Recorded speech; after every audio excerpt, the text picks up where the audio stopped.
Quarter Century Soldier. We're talking about year 2003. To catch those up who weren't here for the previous episodes, 2002, I am moving along. I'm starting to run into a little bit of friction, if you will, with those authority figures that they put ahead of me. So what it is I called my branch and I requested a move. I did that because if you don't, they will let you stay on station until they want to move you. But you can, after 2 years, you could, after 2 years, call and say, hey, I want to be moved. I want to do something different. And then they will take into account what you want to do. But most of the time, it's kind of what they want, where they want you to go. So what it is, I called and I said I want to go to Korea. So here it is, 2003. I moved to Korea in December of 2002. So I brought in the new year in Korea, South Korea, Seoul, right? First time traveling outside of the country on my own. I had been to Germany before as a child, but this is the first time that I moved on my own. Okay, so again, 21 years old, 22 years old. And here we go. We're going to Korea. It was no, I want to go to Asia. I just wanted to leave Kentucky. I was tired of going out for field exercises for 20, 30 days. I was just over that. That's just not something I wanted to do. Something I like to do, something I had to do. So I was just over it. And they were just like Korea. Okay. They offered me like North Carolina, Texas. I didn't want to go to any of those places. I wanted to travel. And Korea is as close as it comes, to traveling at this time. Again, 9/11 had happened, 2002. We were still up in the air about it. I think 2003 is when 2003 is when they made the push to go to Baghdad, the convoy. I remember that vividly. So we're kind of dealing with that in the military because, no unit specifically knows when they are going to get the call to go. So when you get to Korea, you go to Seoul, and you go to this reception station so you can in-process the country. It was the Dragon Hill Lodge where we stayed. I don't know if it's still there, but it was one of the nicest hotels in Korea, especially for us, because it was on base. So you stayed there, you in process. It's in Seoul, so it's right next to like downtown. It's an area called Itaewon. It was so at this time, like throwback jerseys were really big. So you could go down there, you could get your custom suits made. You could get a pair of Jordans made. You could get your throwback jerseys made. Now they had official stores. They had Foot Lockers. They had like local shoe stores that were down there. McDonald's, Burger King. It was just really a touristy spot. But they had a lot of mom and pop stores, that were kind of off the beaten path, like flea market-y, open market type places. And they would make it like from scratch. Boom, like put the number 1, number 2 on there, and you got a Roger Staubach jersey from Dallas. If you were into that, right? Knockoff city, Gucci. But we weren't, I don't remember like Gucci being a thing and Louis being a thing then. Maybe it was, I just wasn't into it. But I definitely remember like your sports jerseys being really big, Air Force Ones being really big. So what it is, you're trying to find one, you want to find them real somewhere at a discount. Second, you want to find someone who can make them as close to the real thing as possible. Put the tags on there, everything, the stitching, the material, all of that. And then third, if you just didn't care, you could just go and, buy a jersey that looks like I put together. It was just your level of what you was looking for, what you was willing to settle for. But it was really fun. So I had to get used to the culture there. The culture there is, excuse me's are implied. What that means is Seoul, Itaewon was a really busy area. I mean, a lot of shops, a lot of shopping. So it was like people boom, boom. It was like running a football drill sometimes. People just boom, boom, bumping into you. It's like, yo, WTF, what's going on? So you had to, get used to the culture over there. They had a lot of street food, chicken on a stick, beef on a stick, octopus on a stick. I remember it was like an octopus, maybe like the size of my hand, like little small mini ones.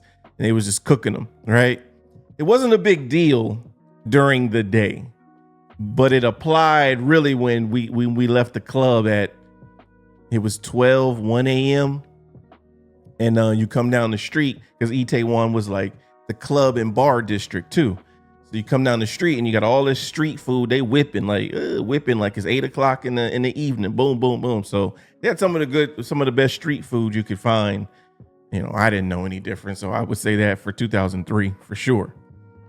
So in processed, and I got stationed at a place called Camp Colburn, which is about 20 minutes, if I remember correctly, 30 minutes from Seoul, the actual hub of everything. And the funny thing about this is a signal unit. So again, it's a unit that goes out to the field. Because when they say signal, they do the satellites, they do communication. And at that time, the internet was starting to really be a part of everyday life in the military. So that was a good thing. In the field, they had internet, where when I went with the infantry, they didn't. They didn't give a fuck about none of that. But when you go with the signal units, they get the good satellite dishes and phones, for them that are out there. But because we're admin, we're kind of we're not as far out as they are. So we're in the tent, and we got internet, pop, Yahoo Messenger, cool. So I didn't mind it then, because it was all right. It wasn't as bad, because when I went with the other unit, we literally had, remember the days on your computer where you had solitaire and you had pinball and you had the what is that bomb game, like mine something, I forgot what it's called, the mine game. We had to like press the button, it was like numbers, but you couldn't like hit the bomb, or I never really understood that game. So that's all we did for 20 to 30 days when I was with them. But when I went to Korea, I'm in a signal unit now. They have their vehicles, so they don't necessarily sleep on the ground, not unless you want to. They kind of sleep in their vehicles, and they always have signal communications. And the fun thing about this unit is my father was actually assigned to this unit. Maybe, I want to say this is the unit he was in 99, right? So if you saw the prelude, I was in college. He was in Korea, and then he came back in 99 from his tour in Korea. I'm pretty sure he was in the unit, but I think he was in the unit that year, 1999. So that was crazy that he was actually in that same unit. I never saw any of his signatures, or of course there's nobody that knew him. Everybody had already left, but I think that was a really interesting point in history that we crossed timelines, sorta, by being in the same unit. But Korea was cool. I didn't have a problem with it. I'm not a big fan of Asia. When I say that, meaning I know a lot of people want to go to Japan, they want to go to China, they want to go to Taiwan. They like the Asian culture. To me, it's whatever. It's not a big deal to me.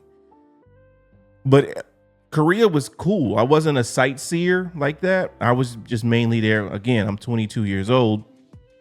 So I'm looking at the nightlife scene and what the clothes, the shopping, what you could get with that type of stuff. So that was my focus while I was there in 2003. I got promoted while I was over there. So I was put in charge of the office, about 6 people that were there. And also they integrate South Koreans into the army. They're called Katusas. Korean augmentee to the United States Army, KATUSA. So it's an acronym, right? And we call them KATUSAs. They answer to that. So these are the soldiers that are in the Korean military, and they speak English. They speak English well enough, or they think they placed high enough on their English exam, and so they're able to come and work with the United States Army. As I understood it, then every male in Korea had to join the army at a certain age and had to do like 2 to 3 years, and then they could leave. If they wanted to stay longer, they could stay longer, but they had to do time in the military. That's from what I understood. So it was like 5 US and then 1 KATUSA. It was cool. Like we did paperwork. It was a learning experience just because, again, I've been put in a leadership position, and this was my first time actually like running the shop. My barracks room was,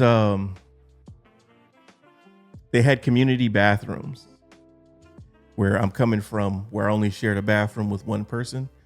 Here, it was a room. It was a building with a bunch of rooms in it, and it had 2 bathrooms, 1 male, 1 female bathroom. So we had a community bathroom. That was kind of whack, but it wasn't bad because the people there were cool, right? It wasn't bad. It wasn't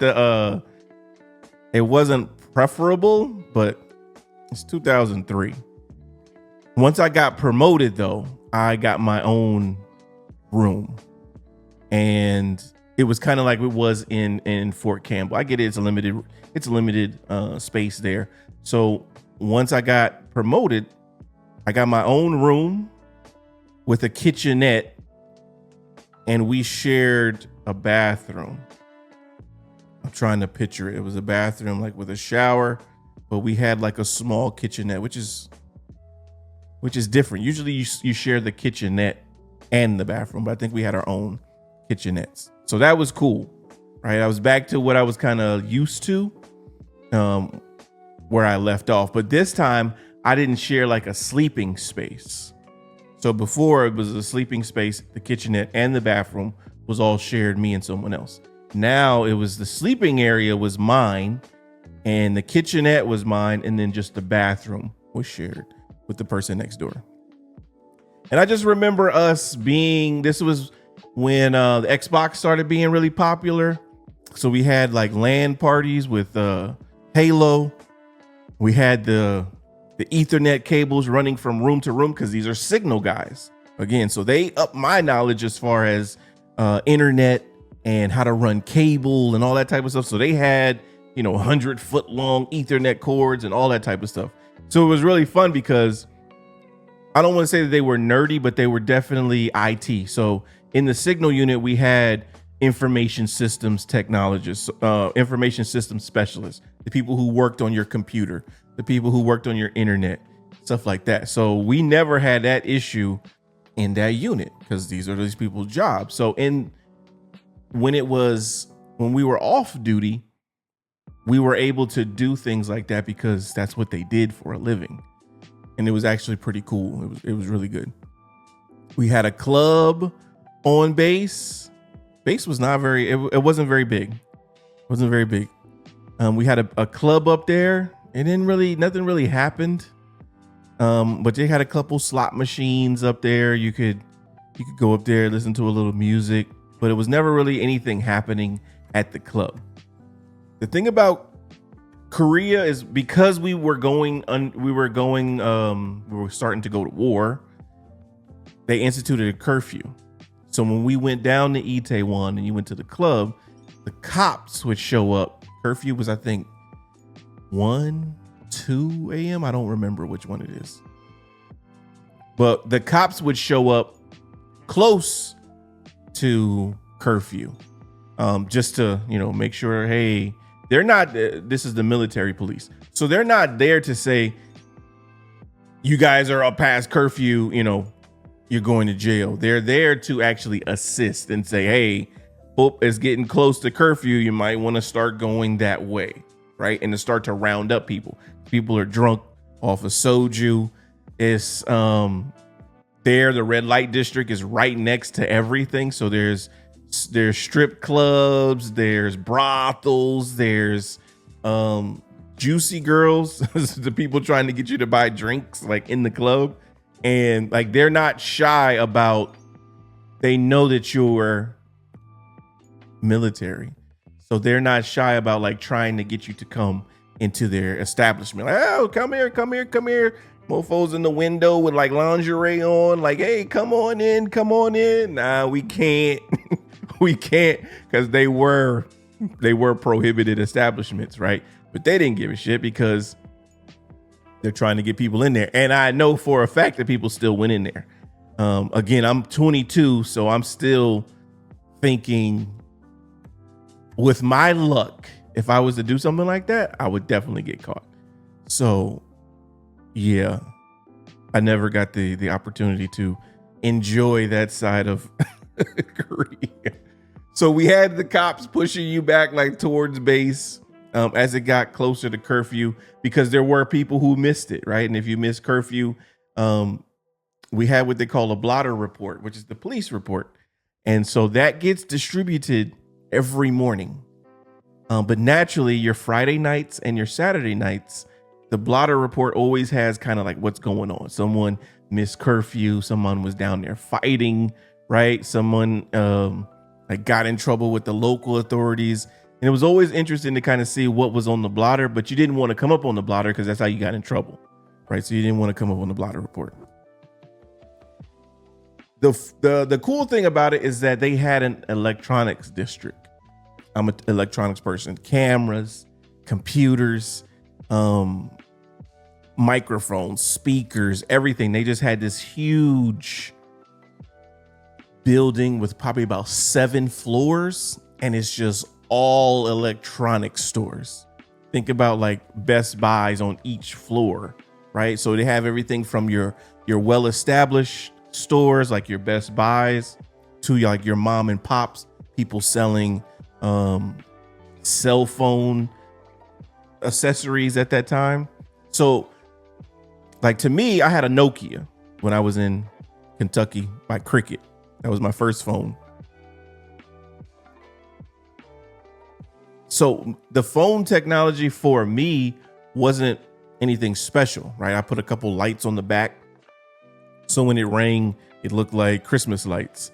But over there, they were already into color screens, flip phones, the things that would come later, like for us in the United States, like the Blackberries, the Palm Trios, like they were already using that and already kind of selling that stuff over there. I didn't know enough about it, the SIM cards and all that type of stuff. So I think I just got a phone for just being over there, because I wasn't phone driven. Really, nobody was, because it was still kind of new to us. But it was really cool. They had electronics district. But the problem with that is you had to walk through the red light district in order to get there. And it was probably like 3 blocks of just people in the windows. People in the windows, 2-story, 1-story, people outside, just people in the window, women in the window trying to get you to come in to enjoy the red light district.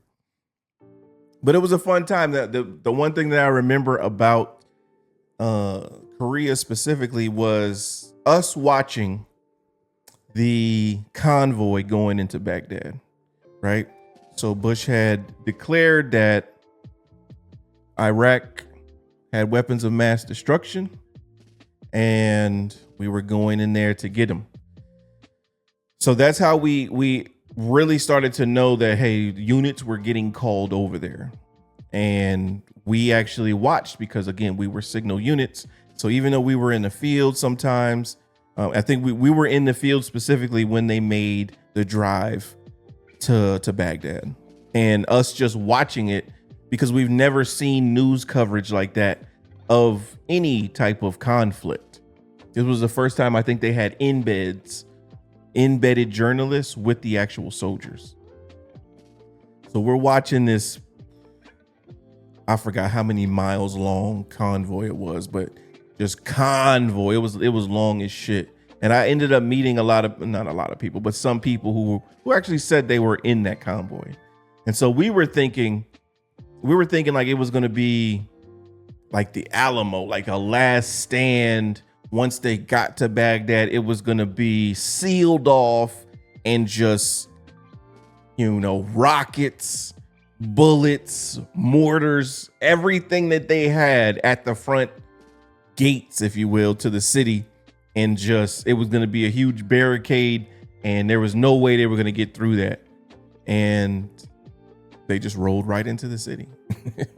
I mean, they just rolled right into the city. We built up all this anticipation as soldiers to think that, it was wartime and it was going to be really unfortunate for those people in the convoy. I'm not gonna lie. We all thought that watching it, and it wasn't what we thought it was gonna be. Was it amazing? And did everybody make it into the city with no problem? Absolutely not. But it wasn't the standoff that we thought it was gonna be. So we ended up watching that. I think that was like in March time frame, 2003. We were all watching that. And so again, we're military. We're already in Korea. So you don't have to necessarily prepare us to go the way that you would for if we were in the States, because we're over there because North Korea and South Korea have tension. So they have the DMZ, the demilitarized zone between North Korea and South Korea. And so we're South Korean allies and we're over there just in case North Korea starts to act up and comes into South Korea to invade them. So we weren't really thinking that we would be deployed over to Iraq because we have units in the States and we have units in Germany, all over the globe for that reason. But you never know, right? You never know, and there were some units that ended up going from over there. So that was always something that was in the back of our minds because it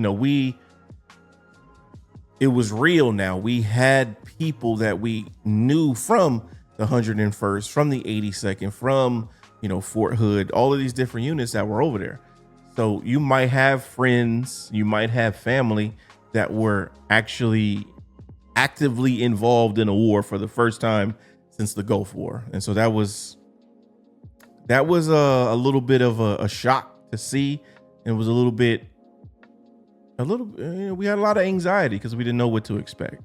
But of course, even though we're not over there, we're still supporting them and we're ready to do whatever needs to be done to support those who are actually fighting over there. So that was one of the bigger points for 2003. So though I did enjoy the time there, we still always had that in the back of our minds because that was something that was actively happening. And so as that's happening, that's when they start to get into these engagements, and that's when they start to keep these tallies of what's going on and how many people are passing and stuff like that. So we tried to enjoy as much as we could, just being at home and not being there, but it's still something that you have to deal with because you're a part of the organization. So that was the main thing for 2003. I was actually up for re-enlistment in 2003. And again, I'm HR at this time. I'm cool with it. I'm able to be clean. I'm able to get AC and get heat. So I'm not really complaining outside of me being placed in these units. Like, come on, man, send me somewhere cool where I don't have to go to the field. That's all. Like, is that too much to ask? So I'm up for re-enlistment, and I want to re-enlist to stay human resources. So people ask again, like, why did you re-enlist if you didn't, want to be in the military? One, I still hadn't gotten my degree yet. I still wanted to get that. That was always a goal. And two, it's not like I had anything saved to get out. I didn't have anything to go back to. So So if I had gotten out, I was gonna go back home and do what? Right? And just say, hey, I was in the army for 3 years and now I'm back. And I was like, well, why did you leave? Because I didn't want to do that. Well, what's your alternative? I didn't have one. And it wasn't bad, right? It's like any job. It has its hangups. It has its good things. It has its bad things, but it wasn't bad. I'm in Korea, right? I'm cool. I don't have many bills. So I end up re-enlisting, but I couldn't re-enlist for human resources. The military started to put more civilians, federal civilians, in those positions because there was a high turnover rate. And once you start getting 2 and 3 soldiers from an office leaving, you still have people's administrative paperwork sitting there. So they started to hire civilians who were continuity. A civilian who lives, here in San Antonio, works in admin on Fort Sam Houston. They're going to probably be there for a little while. Whereas me, the soldier, I'm going to 2 to 3 years. I'm ready to leave and go somewhere else. Okay. So they're probably going to be there 5, 6, 7, 10. Some civilians have been places 20 plus years. So they want that continuity. So they started downsizing the human resources field, and they started combining the jobs. Because remember, the jobs were, you had a personnel specialist at a lower level, at a higher level, you had someone who wrote like memos, you had the postal clerk, you had specifically finance was its own job, and they rolled that all into the human resources job title. So I had to reclass. That's what they call it, reclassification, which is changing your primary job. If I didn't want to reclass, I had to get out. Fucking backs against the wall. So I'm looking at my choices. Radiology specialist was on there. Laboratory specialist was on there. And, the re-enlistment counselor was saying how much money, laboratory scientists make on the outside, which is complete horseshit because they don't make anything out incredible, right? But I think it was just the title of the job, laboratory. So I was like, all right, sign me up for that. Sign me up for lab. Next to, again, I'm still 22, y'all, forgive me. Next to admin, right? Medical is the job with the most women in it, right? Next to admin. I'm still thinking like that. I'm 22. So I'm like, okay, medical. They're like, okay, so you're going to Fort Sam Houston, Texas, in San Antonio to do your medical training. And I was to report there in 2004. And so and I ended up leaving Korea on my birthday in 2003. So as I'm turning 23, I'm on the plane to return back.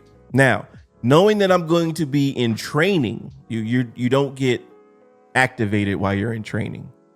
So it was no worry.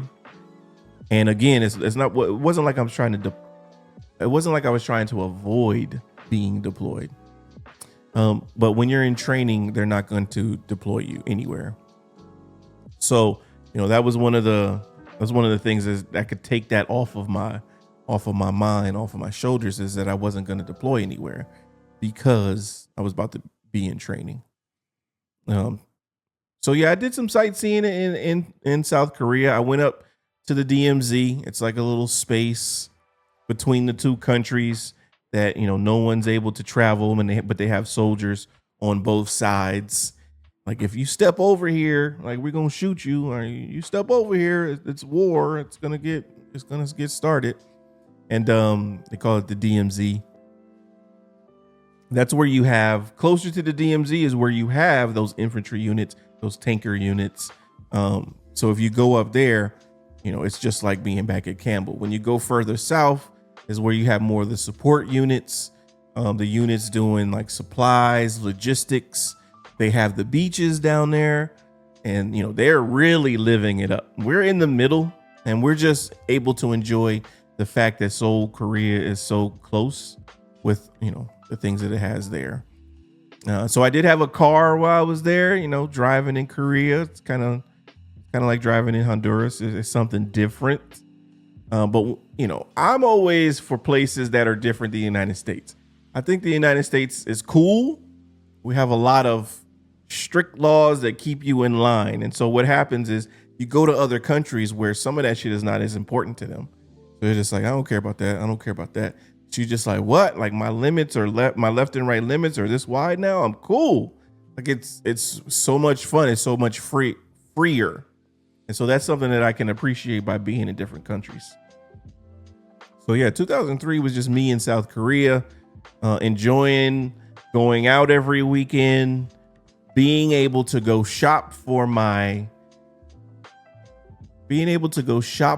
going out clothes the same day. So I'm driving my car. It was a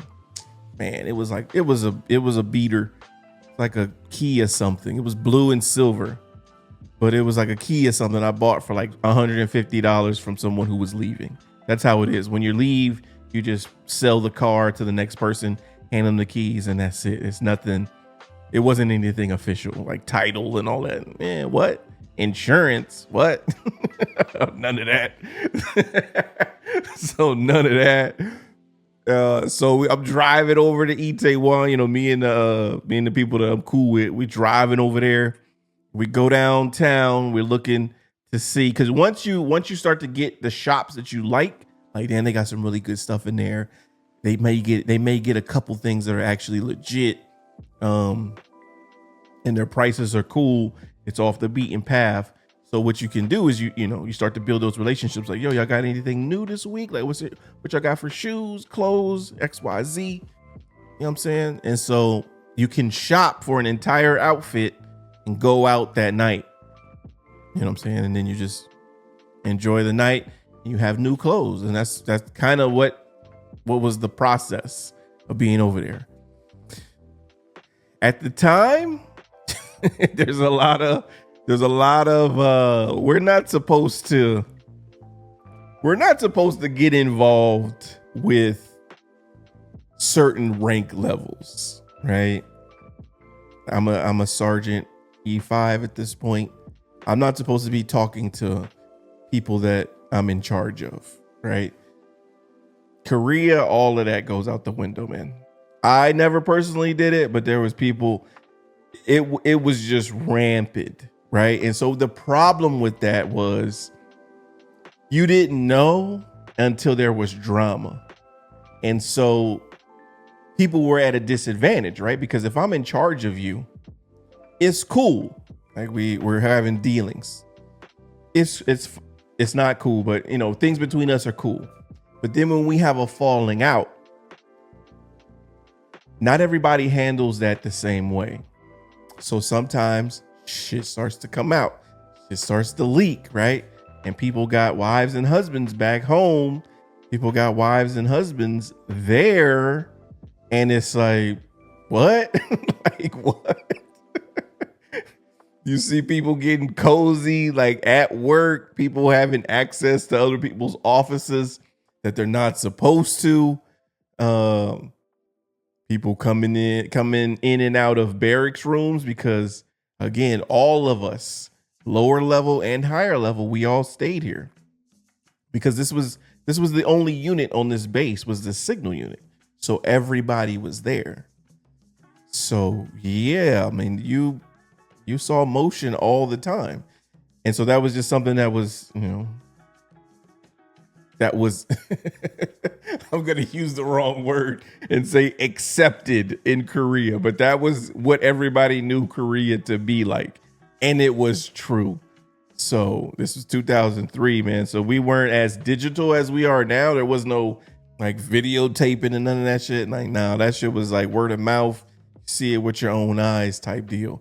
But it was fun. It was interesting because what that did was, I'm coming from Campbell where people with rank walked around like they were high and mighty, like they were better than everyone. In Korea, everyone acted the same, right? They were on the same playing field. Nobody, you may have had one person that was kind of trying to throw their rank around like, I'm holier than thou. But for the most part, everyone was cool because we're stuck together for an entire year. Like, we don't really get to see much of anybody else for this entire year. And since some people extended for another year, I was definitely not doing that. I didn't like Korea that much. But there were people who, went over there and extended and stayed longer. People who went over there and got married, didn't speak didn't speak. Damn, I can't even speak. What the hell? They didn't speak a lick of Korean. Damn, what happened to me? Okay, so they didn't speak the language, and they were marrying. Most of the times, it was guys marrying the Korean women. I don't think I remember seeing a woman marry a Korean man, but there was a lot of guys that got married to Koreans, and it was kind of like, you speak Korean? And it was like, no. Like, and how do y'all communicate, bro? Like, what do y'all? How do y'all talk? I was like, all right, man, it's whatever, man, whatever you want to do. But yeah, it was people over there that was just like living it up. But it was fun because everybody was, on the same playing field, and we had a really good time. And that's where I kind of got to see that some people were just chill with it, and not everybody was trying to show out. Some people were just really cool and just really laid back with it. So, that kind of reinvigorated my thought process about senior leaders, because everybody knows I don't like to be led like that. If you're gonna give me advice, you got to have credentials, and I have to vet you and all that type of stuff. So, but yeah, so that has been episode 4, 2003, my time in Korea.